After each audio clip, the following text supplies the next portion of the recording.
Good morning. It is our pleasure to introduce this year's recipients of the Government's Encouraging Entrepreneurs Award, or GEE Awards. We know that businesses choose to locate and grow more quickly in political environments that are cooperative, consistent, and flexible.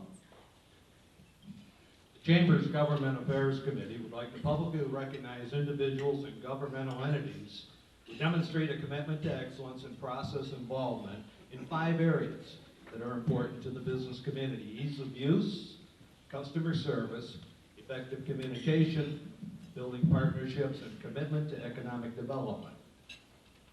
Thanks, Bill. The 2013 GEE Award recipients are Pamela Port, Muskegon Area First Procurement Technical Assistance Center, and Brian Mazade and the Muskegon City Commission.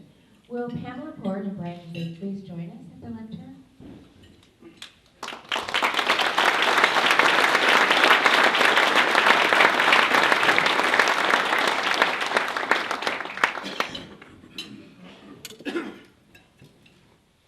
Pamela Port is the director of the Local Procurement Technical Assistance Center, housed within Muskegon Area First. By way of introduction, Congress created the Procurement Technical Assistance Center, or PTAC, to help businesses seeking to compete successfully in federal, state, and local government contracting, funded through cooperative agreements between the Department of Defense and state and local entities. PTACs provide a range of expert services at little or no charge, including business counseling, classes, seminars, and events. Muskegon County is located in Region 3, which covers a 12-county area. PAM's staff members include Sheila Polanco, Monica Holmes, and Amy Gongolski. Sheila, Monica, and Amy, would you stand, please? Shall we give them a round of applause?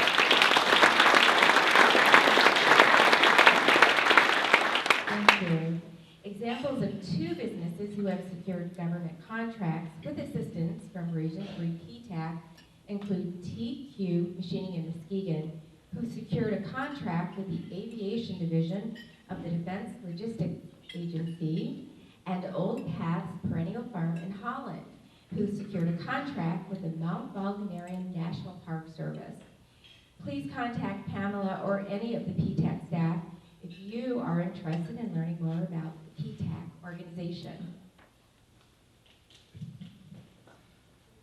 The Muskegon City Commission, as part of the City of Muskegon's goal to consolidate various services, Brian Mazade is recently retired city manager and an MCC grad, by the way.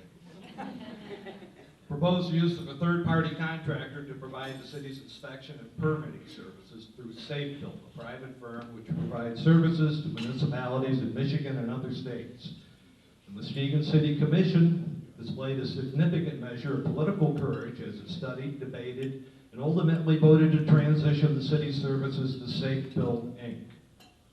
The initial feedback from several months of service indicates that SafeBuilt is providing services to residents and business owners in an exemplary fashion, particularly with respect to customer service, ease of use, and effective communication issues. Kudos and congratulations to outgoing City Manager Brian Mazade and the entire City Commission. I know Mayor Gowron and Vice Mayor Spataro are in the audience, so they ought to rise too, for crafting and implementing what appears to be a perfect public-private partnership, one from which all parties involved benefit. Thank you, Pam and Brian. Sure. Now we present the awards.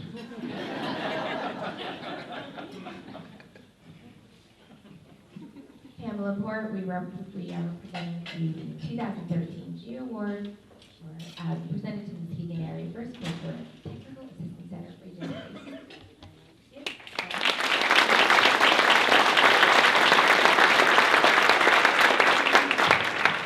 Presented to Brian Mazade and the Muskegon City Commission in recognition for demonstrating exemplary practices of process improvement in government services important to the business community.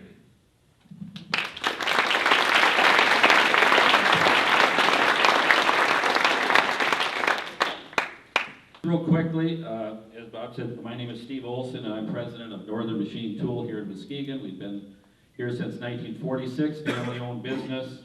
My brother Dan and myself are co-owners of the company, and what we do at Northern Machine Tool, quickly, we're an automotive tooling supplier. A company like ours, there's probably 20, 25 different companies like ours in Western Michigan that do the same type of work that we do. The type of industry that we are in, though, we survived that downturn that was talked about, the Great Recession, or as in our industry, we called it the Great Depression of 2007 to 2010, where the type of business that we have, we lost about 30% of our competitors. Now you think, well, that might be a good thing because you have less competitors, but that really isn't good for the state or Western Michigan. We need all those type of companies that produce that tooling that we can, because we don't want to encourage those people that award that tooling to stay onshore and not go offshore.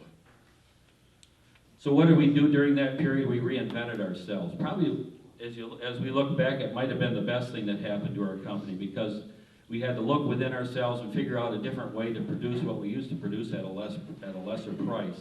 And we were able to do that. And when things are bad, you can get your teammates and your employees to buy into looking at things differently in your company. And that's what we were able to do. And happy to say that we did survive that.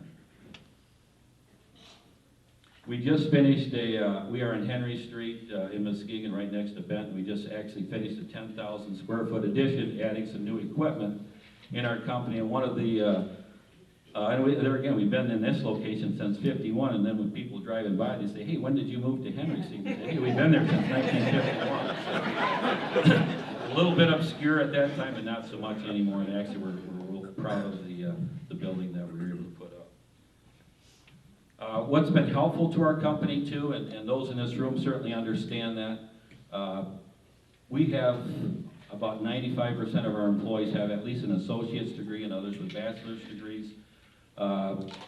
Absolutely love the two institutions that we have in Muskegon, which is Baker College and Muskegon Community College. I mean, those people do a wonderful job of training and retraining employees. And also our Career Tech Center that we have out here. If you've never had a chance to go through that Career Tech Center, take an opportunity and go through that, because that's where our future employees for not only these four companies, but many of our other companies in Muskegon are going to transition through. Also, just a quick kudos to the Chamber. The Chamber's been absolutely wonderful for businesses like ours, so we continue to tip our hat to them. Muskegon area first. And of course, our business being in the city of Muskegon, the city of Muskegon's actually been a wonderful city to work with in our building addition and the equipment that we've got. So I know governments always take a little bit of a hit from private businesses, but we can't say enough about the support they've given us in our business. Some quick manufacturing facts I want to give you, then we're going to get with our panelists here. In the United States, almost 12 million people are involved in manufacturing. Manufacturing is the fourth largest employer in the U.S. Interesting number here is the #1 manufacturing state in the nation is the state of California. Who would think that? 13% of the workforce is in manufacturing in Michigan, and we're fourth in the nation there. Our manufacturing in the United States is the most productive manufacturing in the world. We always think, well, China's beating us. They're not as productive as we are. Other countries aren't as productive as we are. If we take manufacturing in the U.S. and let that stand alone, it's the 10th largest economy in the world. The 10th largest in the world. I gave this group a name, and I'm going to call this group the Fab Four. And there's many people here, many businesses in Muskegon that could be sitting in these same seats, and we could call it the Fab 6 or Fab 10. But here's some real positive stories that we're going to hear, and exciting things that we're going to hear from these companies that are transpiring in Muskegon, as well as many other businesses. But we didn't have room for 20 or 30 panelists this morning. So with that being said, I'm going to start with. Do we have a microphone pass? We'll start with John Essex here at my immediate left. And John, just from a questionnaire, and I think you have that there, just a self-introduction, your company profile. What do you make at Port City Group? How many employees, employee growth? where are you located, and the highest form of technology that you have at the Port City Group? In that order. In that order. It's a good thing I brought this printout. And it was kind of funny. Jim actually has to take credit for this comment, but when he called us the Fab Four, and he and I are both former MSU graduates, so he took offense to that comment. Well, I'm a U of M grad too. Yeah, you and my father. Yeah. I am the Chief Executive Officer of the Port City Group here in Muskegon. Our primary business is aluminum casting and machining, primarily for the automotive industry. We also serve a lot of other industries, especially after the meltdown. We decided that was probably a good idea. Who thought 3 years later somebody would tell me that automotive is a great space to be in. So, current employment at all of our facilities, which cover both the city of Muskegon and Norton Shores, about 610 today. I think we're the largest privately held manufacturer in the city of Muskegon. Let's see, what else did you want me to answer? Our largest customers, obviously the automotive, and we do Tier 1 with Toyota Motor, Subaru, some General Motors direct business, and then the rest of our business is Tier 2 with companies like Magna, Johnson Controls. And 30% of everything we produce here in Muskegon is shipped into Mexico today, which is surprising to a lot. Even with the freight costs, we are still able to be competitive with a lot of the automation and things. Since the meltdown in 2009, our total sales was about $33 million, and we'll do about 4 times that amount this year. We've been very blessed. I know we'll get into the discussion of the great meltdown here at some point this morning, but What about technology? I mean, in the past 15, 20 years, what has Port City Group done as far as improved technology, added equipment? I mean, you're a very capital-intensive company. Yeah, the last 2 years alone, we've invested about $18 million in new facilities and equipment. The greatest technology advances for us are in our casting process and how we monitor that process. Years ago, it was kind of a black art. It was all just kind of touch and feel, where now everything is controlled with computers and sensors. And we currently have about 72 CNC-controlled machining centers across our company, which is a huge difference. 17 years ago when I took over, we had about 9. And that technology has advanced so much that some of the dedicated equipment we used to produce internally to support our manufacturing needs is no longer quick changeover. So really in those areas, especially with automation. And we've automated a lot of processes that used to be very manual intensive for some reasons we'll also probably cover this morning. But luckily, we've still been able to grow our employment even with eliminating some of those more manually intensive jobs. And some of the ones, frankly, from a safety perspective, that in years past in our industry, there were some real concerns. You're around molten metal, and obviously there's a concern there where now all those processes are all automated. So what about employment? Where you're at now, what was your low point when you were during 2008, 2009 or so? In 2008, our total employment was right around 360 employees. And then, as all of these other gentlemen know, we had to make the unfortunate decision to lay off about 170 people. And none of us take that lightly. When we came back, not only did we have to replace all those, but we had to go up to about 500 because of all the business we had secured. And that was almost as difficult. It was a lot more fun, but trying to fill those spaces, especially with some of the entry-level positions that we had to fill, it was a difficult task. We actually set up a training center, a school, if you will, and a full-time teacher that was teaching, everything from basic math skills to SBC, because we couldn't get a lot of people with that skill set in that entry-level position. This community does a great job of giving us candidates in that middle technical area, from CNC programming people to maintenance technicians to supervision. Those people are pretty readily available. It's that entry-level, and I say you're not looking for a career, you're looking for a job group that was difficult to come back with, but fortunately we were able to find a way to do it. Then lastly, career path for you. How did you get to where you're at right now? Good heavens, I was told I had to do this.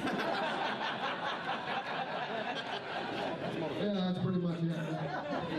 As a lot of you know, the company was founded by my father, Bruce Essex, in 1980. In 1997, my father had a health scare and walked in my office about 3 months later and said, "I'm done." And I just kind of laughed at him. Here's the guy who works 7 days a week, you know. And he did, and it was almost scary. The only arguments we had is I wanted him to get involved in something, and he didn't want to. So, you know, I was very fortunate. You know, at the time we probably had 170 people at that time, and to have him as a mentor is really, it's what's helped me get through it and helped me. And I have a team of people in my organization that are extraordinary. I mean, the average longevity of my upper management is about 20 years. So to be able to keep that team together and to help grow this business to, you know, really what is today, it's a lot of fun to be able to look at it today and look back on it. Good, thank you, John. We'll move on to Jim, and maybe you could follow the same guideline that Sure. John did. Yep. ADAC Automotive today is, we're going to hit approximately $220 million in sales. We're a Tier 1 automotive supplier. Our core, if you will, processes are design, engineering, injection molding, body color painting, and assembly. And you know, what's really different in the automotive industry today, I think we alluded to it earlier, you know, we're not building your father's Oldsmobile anymore. It's much, much more complex. Electronics, I think maybe we'll talk later about that, but today, ADAC, excuse me, we're the #1 door handle producer in North America. Over 60% of our sales are in door handles, primarily exterior door handles. So my executive team has heard from me consistently, it's a lot of eggs in one door handle basket. But, you know, and we're being chipped away at by other suppliers, competitors. So exterior handles, we are also producing exterior mirrors today. General Motors brought us in about 4 years ago to compete with a small little company called Magna. There might be some Magna people here. I don't really say we compete with them. We kind of dabble in the mirror market. But GM wanted another player in North America, so we're primarily North American only as far as mirrors go. And then we also do other exterior trim, things like rear deck lid appliques, that type of thing on the rear of the vehicle. Our number of employees locally, our total is about, I think the head count was about just under 1,200, and 800 of those 1,200 are here in Muskegon. So we're very proud, really our path in Muskegon. We've been here now for a little over 20 years. We were founded in 1975. We are privately held, family owned. So we're extremely proud. As far as customers go, I'll try to do this in order of the #1 customer today is Ford Motor Company, followed fairly closely by Chrysler, General Motors, Honda, Volkswagen, and in the mirror game, this is kind of strange, but we're producing a mirror now for Tesla, the Tesla Model S, which is really doing quite well. You know, who would have thought a $85,000 e-vehicle would be selling well, but it's going much, much better than they thought. As far as locations, we now have 3 locations in Muskegon. We have our one on Keating and Port City. We're neighbors here with John in the Port City Industrial Complex. We also just recently signed a lease. We own our other 2 buildings, but signed a lease for a building over on Olthoff. So we're adding, I think, 56,000 square feet there. So today in Muskegon, we have a little over 400,000 square feet of manufacturing. We also have manufacturing in another location in Grand Rapids, one in Saranac towards Lansing, a corporate headquarters in Grand Rapids, and then an engineering center and an R&D center in Grand Rapids. We also are partners with 2 other companies in a global alliance. We have, and I'm not sure if we're going to touch later on global facilities or what we think, but we, with our 2 other partners, we have locations in Shanghai and Fuzhou, China, And then we also have a JV partner in VAST does, the Vehicle Access Systems Technology. We have a partner in Sao Paulo, Brazil for the South American market. And we also, with Stratec Security Corporation, one of our VAST partners, have a JV in Mexico. Small for us, but about 35, 40 million, but growing rapidly. Core expertise, or what we do the best really, is what if you talk to somebody at one of the Detroit 3, they say, what do you know about ADAC? And they say, oh, well, they do body color exterior handles. And that's true. I mean, that's 60% of our business. So our core expertise, as far as manufacturing goes, is body color paint. And there's some guys here at the table that would attest to that all day long. We just recently, a very similar number, $18 million investment. And my neighbor here helped me on some parking. When we had our biggest challenge during our expansion was our parking. And thanks to both John and Wes Eklund, they helped us out a lot because we had some shift change problems when it came to parking. But we invested $18 million into a 73,000, brand new 73,000 square foot building and a state-of-the-art paint system, which we're extremely proud of. Very high robotics applications. So I think we'll talk more in the future here about what we need in our workforce and the changes that go there. So I think I'll stop at that point. Just quickly, career path. How did you get to this table today? Somewhat similar. But I did have a choice. But I was in the insurance business. I worked downtown Grand Rapids in the Waters building for several years in commercial insurance and had some great clients and great relationships, which you don't have today necessarily with the Detroit 3. You do have relationships. I wouldn't. Some are great, but yeah, there are the other relations. But I worked insurance, so the financial services industry for about 12, 13 years. I was asked by my brother-in-law, two brother-in-laws run Lax Enterprises in Grand Rapids, Dick and Kurt Lax. And Dick was on the board, and their family at that point was the largest owner of the company. Asked if I would consider a career switch. This is a Thursday night conversation over maybe a couple Diet Pepsis, wanting to know if I'd make a career switch. And I said, well, what are you talking about? He said, just answer the question. And I said, well, what are you talking about? And he said, well, manufacturing business at ADAC. And so I joined ADAC in 1993 as a marketing administrator, and then worked my way through several different paths. And I had a great mentor also, not my father, but Peter Hungerford's father, Ken Hungerford. He's our chairman today, and a great mentor to me. Excellent, thank you. Mr. Workman. Thank you, Steve. First of all, I'm co-owner of the Eagle Group with Mark Fazzackerly. We have 4 business units, and I'm going to briefly explain not only what they serve, but how they make stuff. Eagle Alloy is the largest of those that makes steel castings for 22 different industries, none of which are automotive. The largest of which is natural gas and oil, along with transportation, mining, construction, and agriculture, and 16 others. The way we were started in 1979 when Mark and our former partner Wayne Jarvis decided there was a niche market for small run steel castings, as Westran down the street were so busy they weren't able to supply some of these small runs. So they started in Eggleston Township in 1979 with an SBA loan and 3 people. A year and a half later I joined them. They were all the way up to 12 people. And that was an interesting story, but we did everything back in those days. We melted, we poured, we ground, we torched, we did it all. That was more fun, actually. But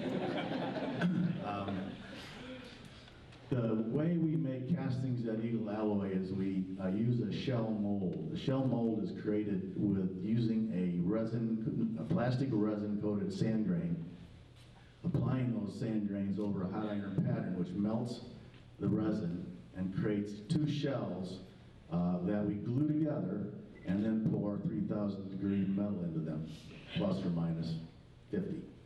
The shell sand is reclaimed by us now through a project we just went through the last 2 years, because the sand grains, coated sand grains we use is the same as they use in the fracking industry, if you know what fracking natural gas is.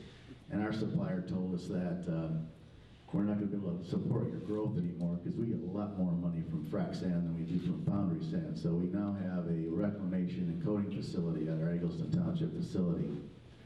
In 1991, we purchased the assets of an investment foundry in the other side of the state, brought it back here. Investment castings, it's called Eagle Precision Cast Parts. Investment castings are created by first starting with a wax likeness of the part. You inject wax just like you do a plastic injection machine, and create a bunch of patterns that you put on a wax tree, and then you coat it with zircon sand and silica sand, creating like a ceramic mold around the waxes. And then we have to melt the wax out through pressure because it would crack the shell mold or ceramic mold without pressure. And then pour 3,000 degree metal in the ceramic mold after we heat it up to 1,650 degrees. Because if you poured 3,000 degree metal into ambient temperature mold, you'd crack all the pieces. So we have to heat it up. It does provide, other than what it gives us the benefit of is much finer tolerance, near net, plus or minus 5 thousandths is the investment casting tolerance, plus or minus 30 is the shell mold tolerance. And so we can offer our customers castings. They don't have to machine in many cases in the investment process. In 2002, we bought the assets of the aluminum foundry here in town, and we have 2 molding methods there. We have a permanent mold facility in Eggleston Township, and how that works is we have a steel die that we coat with a silicate so the aluminum metal doesn't hit the steel directly, and we pour the aluminum into that steel die and then open it up and pull the part out. You can use that die, that's why it's called permanent mold. You can use that over and over and over. There's no disposables after that. They serve similar industries. We also have a green sand foundry, which is the foundry you think of back in the Lakey CWC days. It's downtown across from Heritage Landing. And green sand is like a clay bonded, a moisture bonded sand where you pound sand into a mold and it holds together. That's a niche market there, and it's our only foray into automotive. We make bumpers, aluminum bumpers that go in the paint lines for plastic painting of bumpers. They paint the plastic bumpers. They have to have something that can hold the plastic in place because they heat it up. They have to have something that doesn't electrostatically charge because it's also electrostatically charged in the paint lines. So we make 300 bumpers for a Jaguar, for example. And that's their niche market, large thin wall castings.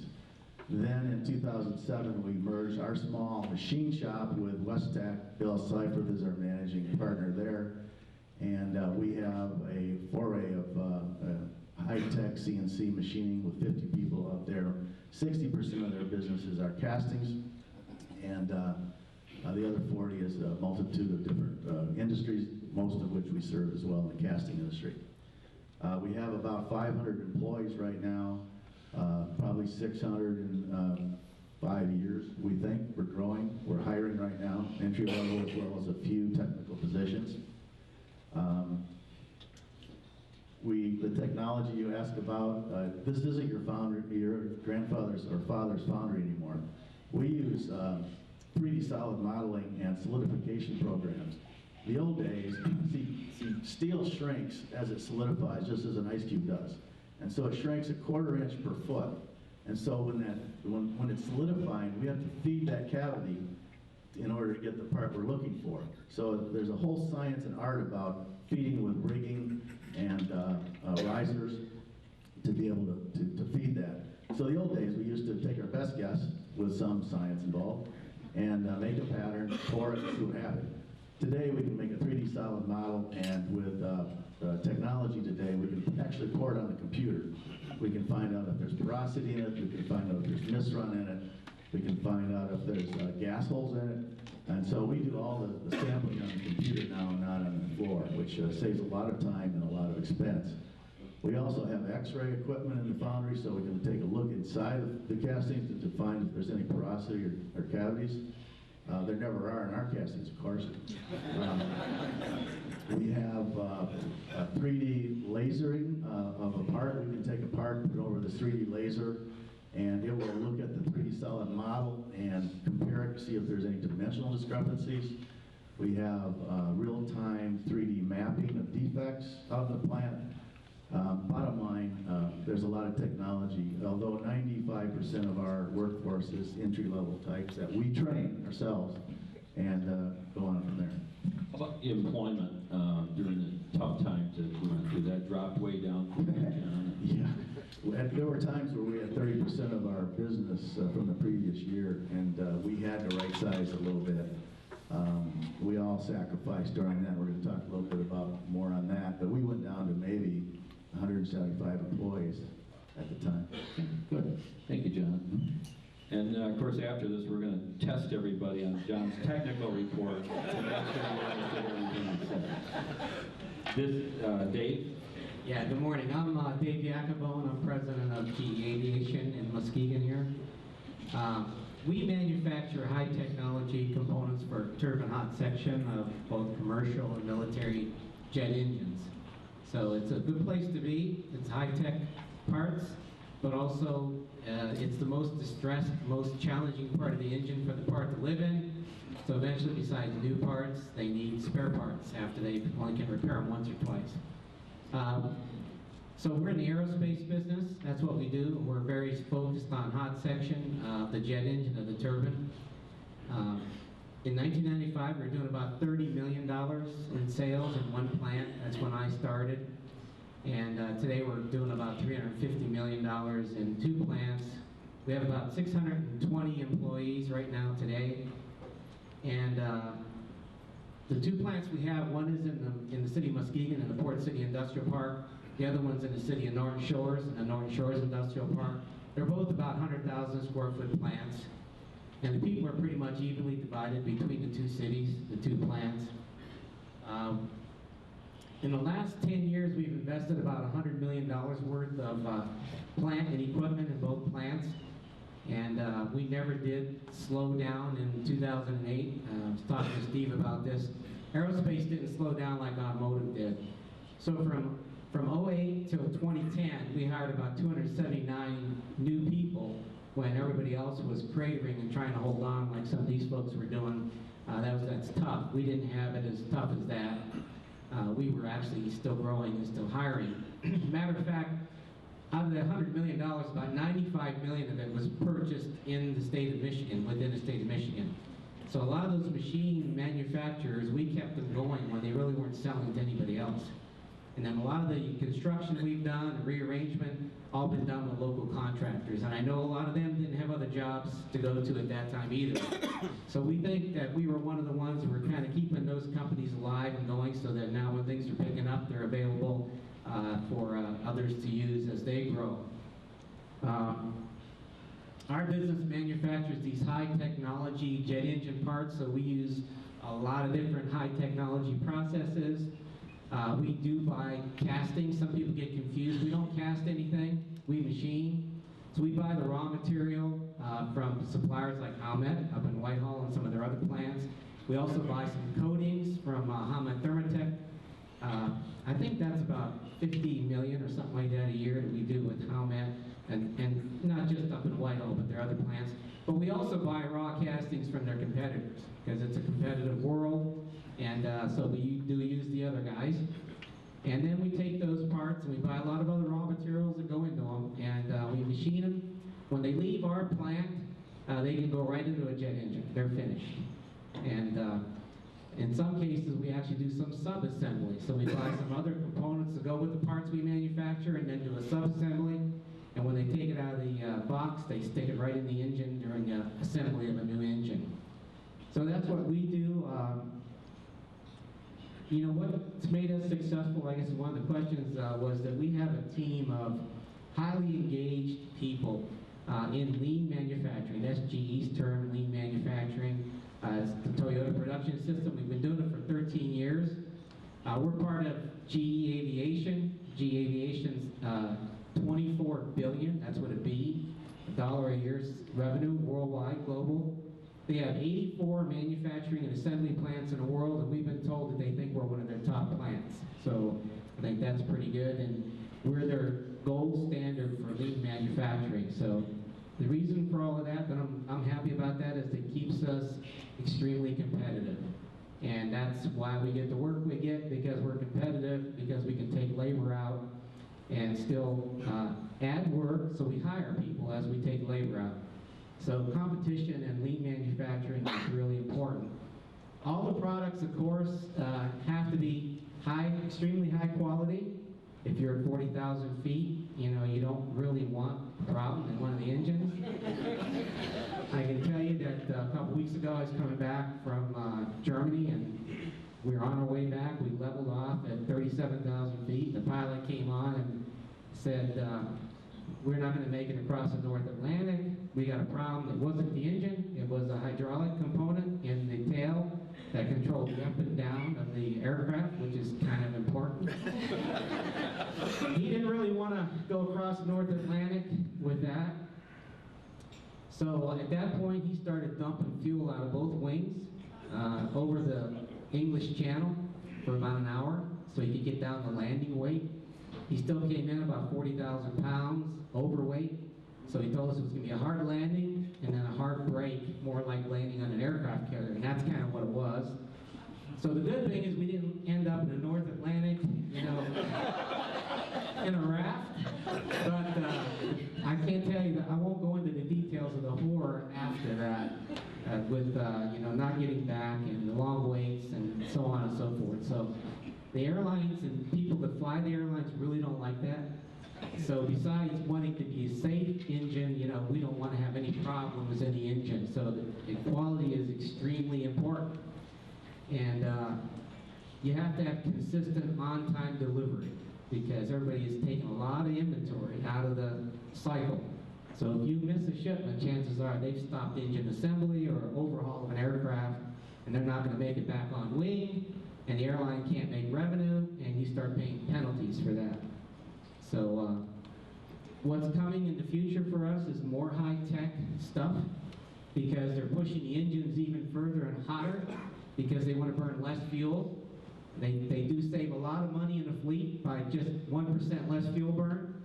They make more money charging you for baggage and things like that, but the engines are going to get very, very difficult to make and design, and they're getting very difficult to manufacture. So we're having to step up in Muskegon on a lot of the parts in the hot section, which is the most distressed part, and where they save the most on fuel burn and that kind of thing. So we're at the leading edge of a lot of this new stuff coming out, and we are on all the new GE engines. And our biggest customer is GE Aviation. Secondary customer is U.S. government, because we do some military work also. So that's it. Real quickly, career path. How did you get to where you're at today? I'm a metallurgical engineer with an MBA. I worked a couple different companies before I went to work for GE Aviation in Cincinnati. I spent 18 years down there in a lot of different roles, including operations. And then after a while, I got a call from a guy up here at this $30 million Johnson Technology company, and asked me if I, after 18 years, would ever quit GE. And I said, if it was the right opportunity, I would do that. And it turned out to be the right opportunity, so I left there. And a year and a half later, GE bought the whole company. So I like to say I saw a good thing before they did. And I think it's not because emotionally they like me. I think it's more like we've got good results. That's why I'm still here. So. Excellent. Thank you, Dave. So as you can see here, we got automotive, non-automotive, aerospace, blended economy here in Muskegon from these employers. We've got a couple more questions to ask each of our panelists, and then if time is such, we'll open up to the floor for any questions that you have, but I can assure you, we will be out of here by 9 o'clock this morning. Going back through the order and asking John this, what do you see your business looking like in the next 5 to 10 years? I mean, just real, maybe in a minute or less on this. That's it? That's it. Yeah, I'm busy. I gotta go a little further. Real busy. Yeah, really. Yeah, I guess to interject here too is, Do you have more business than what you need right now? Are you looking for more customers? Are you turning customers away? Are you removing that business that you have that's not as profitable? I mean, how are you looking at that? Yes. Really, the forecasts for high-pressure aluminum casting, which is our primary business, and the use of aluminum in automobiles especially, over the next 10 years, is supposed to grow 300%. And our competitors, I'll give you an example. 20 years ago, just before I took over, there were about 1,200 companies in North America that did what we do today. There are less than 300 today. And the demand continues to go through the roof. So in the last 24 months, we have turned away and offered contracts over $180 million in new business. I mean, that's much larger than our entire company. And even with these major expansions that we've gone through, we're still turning work away. We're being much more selective. We're just taking on Honda direct as a customer, so we'll have really the majority of the large Japanese OEs that we'll be supplying. So the next 5 to 10 years for us, if we play our cards right, should be very prosperous. We just added, I kind of left out, we just added as part of our capacity our own ability to provide our own raw materials. So we actually have our own smelting operation in the industrial park now that can produce about 45 million pounds of aluminum a year. And we don't use that much yet, but we will. So that's kind of in a That's nutshell 2 where we're minutes. going. Well, thank you. But here, you know, just think about this. Aluminum business started when? 1980. 1980. Turning away significant amount of business because they don't have the capacity to do that thing. So, Jim, and then as Jim said, gosh, we got a great view up there today. I'm glad you're looking this way. I get distracted, I'm looking at the boats and the sun in the background and going, boy, what a beautiful day. Yeah, we're going to be extremely busy. We're quickly approaching 250 million in sales, and the executive group is looking at our 5-year plan right now and how to revise it. As I said, we're heavily in door handles. We're trying to, part of the idea with our new paint system was the capability to paint larger parts primarily on the rear of the vehicles, not bumpers, not complete rear fascias, but selected parts that could be up to 5 to 6 feet in length. So we're looking to diversify our product portfolio, our customer portfolio. We're looking to expand more into the new domestics, more than we are today with Honda and Volkswagen. We're trying to increase with them also, but we will be growing more with Honda in Mexico, and we are looking at Hyundai and Nissan much stronger. And I think the real big thing with us is the electronics. And I think we're going to talk about talent later, so I'll hold off any comments on that. But the electronics in our business, what ADAC does in door handles and other parts, is the proliferation of electronics is coming at us. So we are going to need a different workforce in the future. I mean, we still have a lot of hourly workers, etc., but skilled trades are going to be really big for us in the future. Thank you, Jim. John? Next 5 years, we think we'll fill up the capacity that we just added. We added 33% capacity, spending about $19 million in capital expenditures. You said 18, right, John? I just want to make sure you were hired. This goes way back. We started in 79.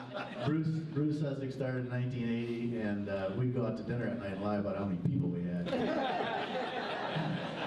He beats up on me for how many people we have. We think we'll fill up that capacity after that. It's kind of up to our management team.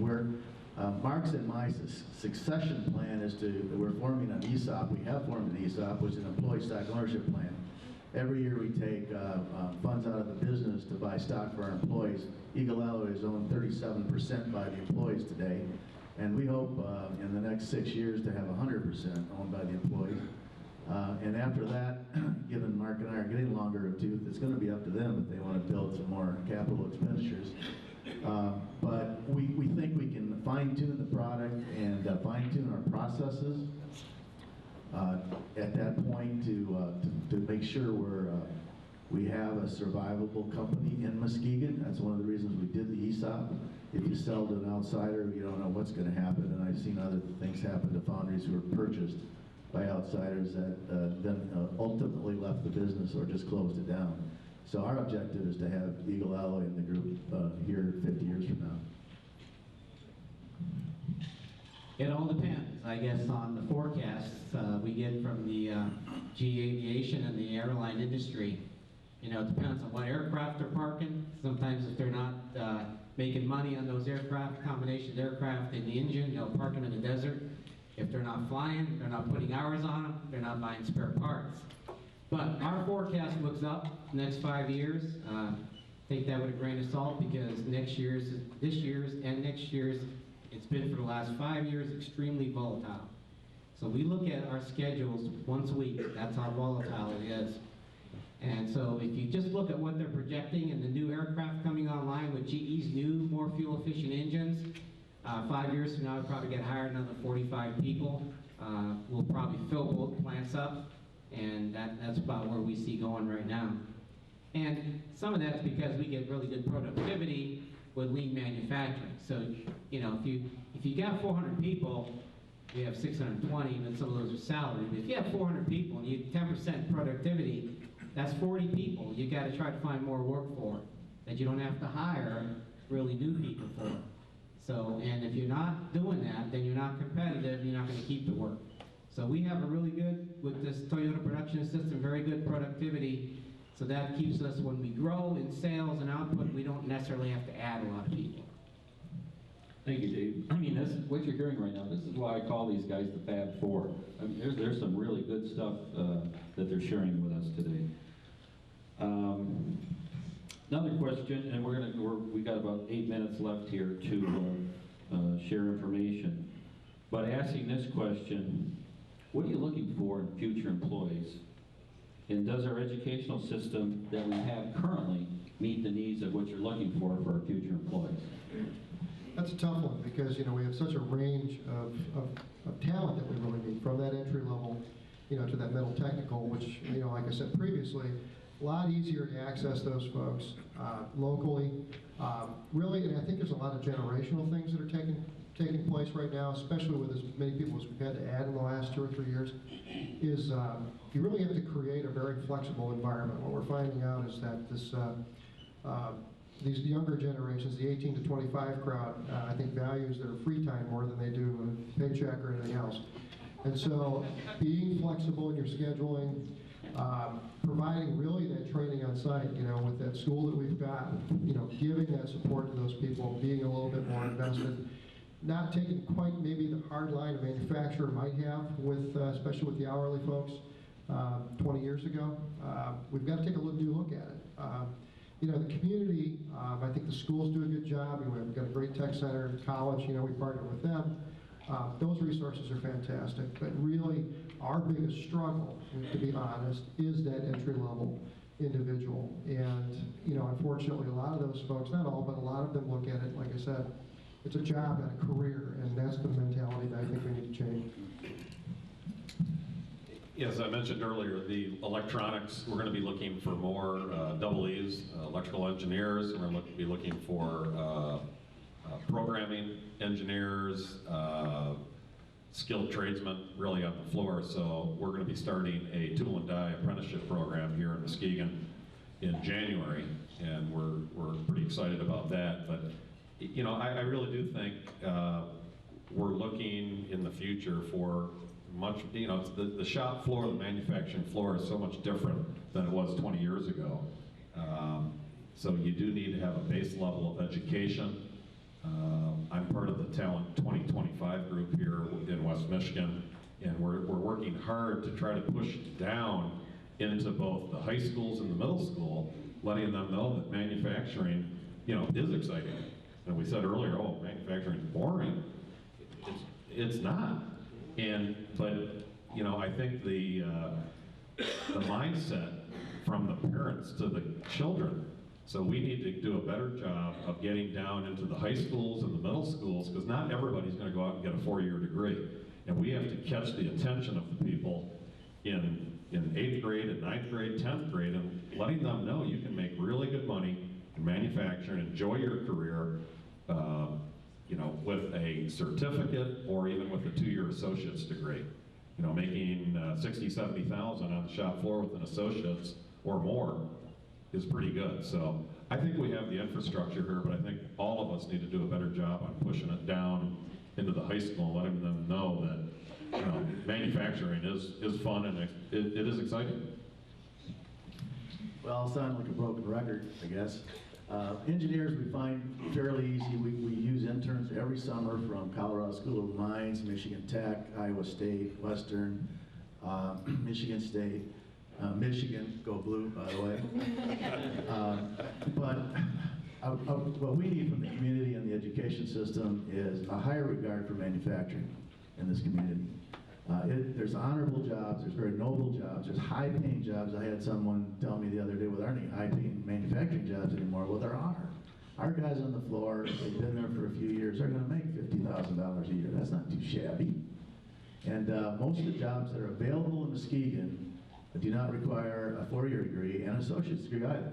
And a production job, manufacturing jobs really have a 5 times opportunity, because every manufacturing job, there's 5 other jobs out there that service those manufacturing jobs. And if the community and the K-12 education can give us a workforce that thinks highly of manufacturing and is very proficient in reading, writing, arithmetic, because some of those kids are missing on that as well. Thanks.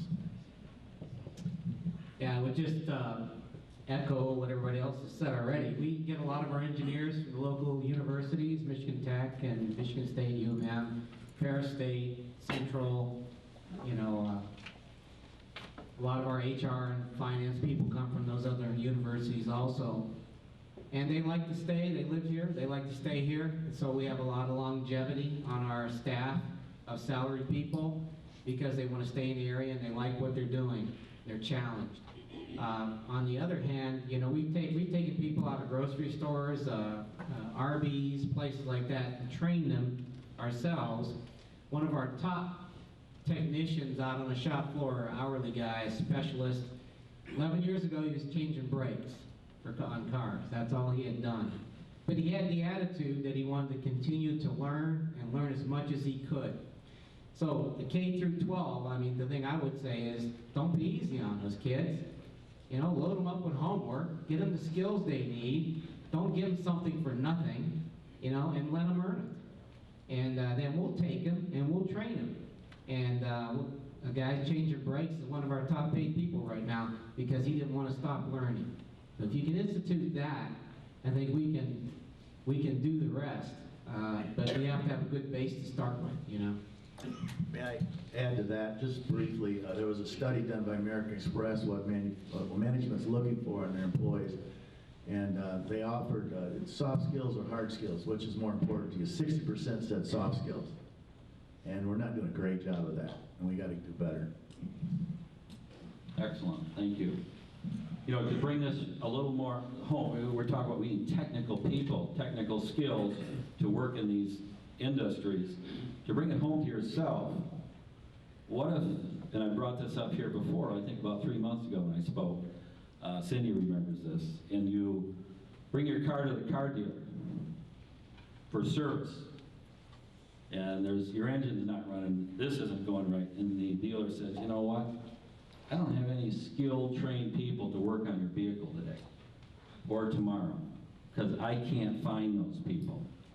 Or, in about 2 months from now, when your heating system's not working, you call your heating contractor, and his response to you, I only have 1 technician, I need 3 or 4. I've only got 1, because I can't get anybody through our system, through our educational system, through our training systems, to be my HVAC person. So, you know, those type of stories hit home a little bit more to us as individuals than maybe we do in manufacturing, but it's the same struggle you're going to have, I'm going to have, that we have if we don't get these young people engaged into technical training in the technical field. So we need to be thinking about that, and I know we're working hard on that through a group called Thrive. It was the Blue Ribbon Committee, and Dave Sipka and some the MEISD and those of us in manufacturing are meeting about every 2 months to work on getting students more engaged in learning and careers and college ready and career ready. So we are working on that.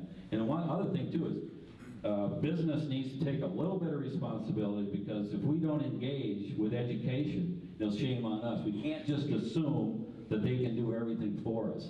We need them to do their part, but we need to do our part to tell them what our needs are, and I think you heard that a little bit today.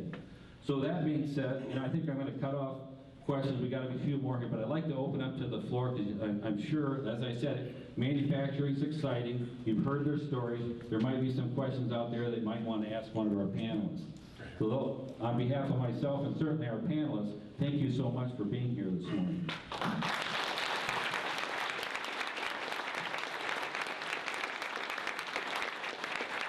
Please raise your hand if you have any questions. I'll bring the mic to you.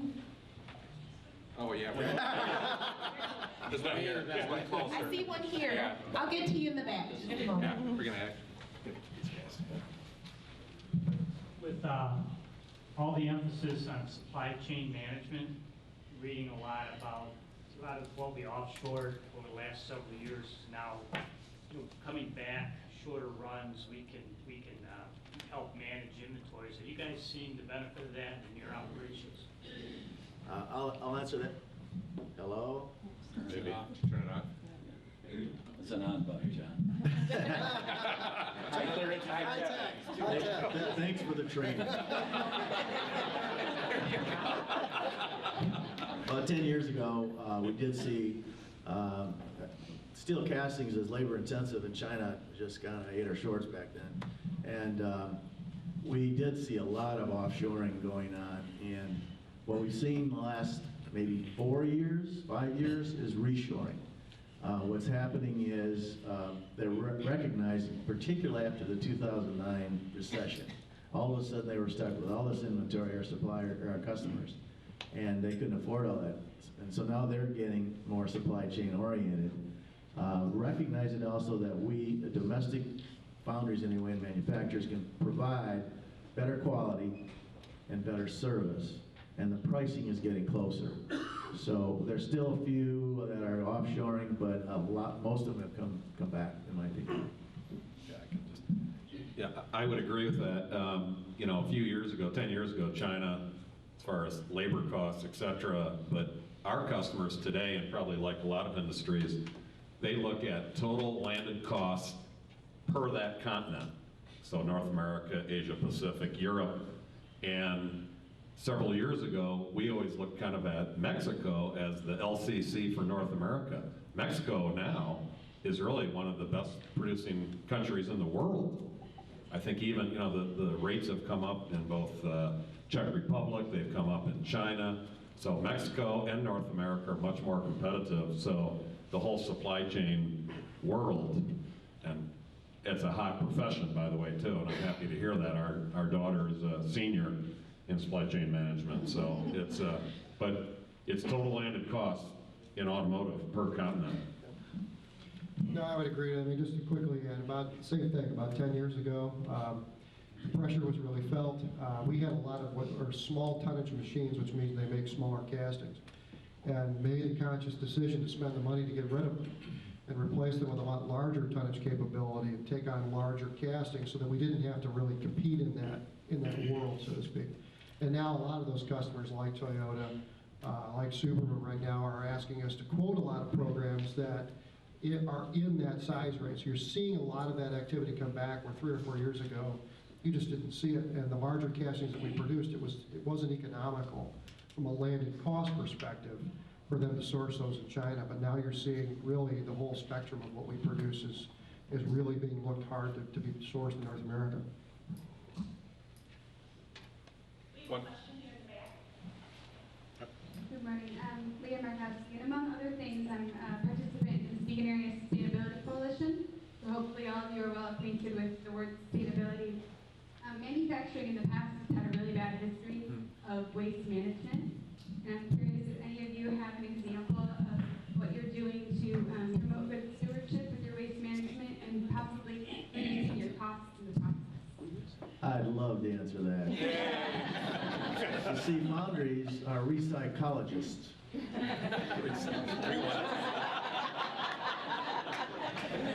Everything we melt is someone else's scrap.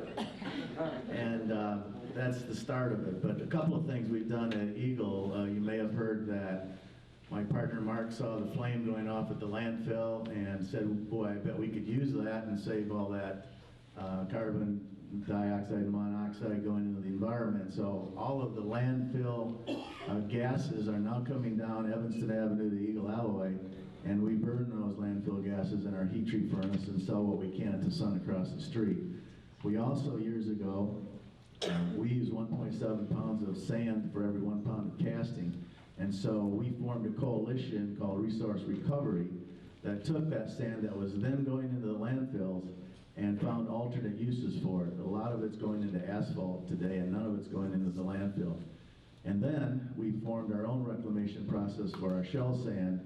And I can't say we're zero disposal, but we're real close. And we might be negative given we take all that scrap in and melt it. Just real quick, we won the Sustainability Award this year, so